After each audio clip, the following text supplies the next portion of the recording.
nin ayaa si cajaa'ib leh uga badbaaday geeri waxa uuna ku dhacay taariyada tareen hoostiisa gudaha dalka India kadib markii uu iibsaday koob shaah ah.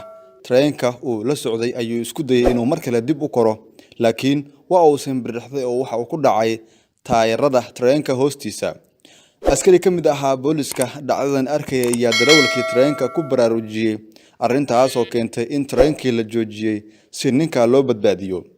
Ninkan waxaa lagu magacaabaa Rajiv Talor, waxa uuna ku dhacay boosteejo tareenka gudaha dalka India. Talaadadii ilbiriqsiyo muuqaalkan laga arkayay isagoo ka degaya tareenka si uu shaah u iibsado. Markii uu mar labaad dib ugu soo laabtay, waxa uu ku dhacay tareenka hoostiisa. Rakaabkii tareenka ayaa isku dayay inay badbaadiyaan, laakiin taayirada biraha ee tareenka hoostiisa ayuu ku dhex mirqay. Waxaa sidaas sheegtay jariirada Daily Mail ee dalka Ingiriiska ka soo baxda. Warbixinada laga helayo waxa ay muujinayaan in kasta uu ku dhacay tareenka hoostiisa markii uu dhaqaajiyay ayaa haddana wax dhibaato ah oo saa u buuran aanay ka soo gaarin. Tareenkii ayuu dib u raacay oo safarkiisii ayuu halkaa ka sii watay. Dhaqane Cumar.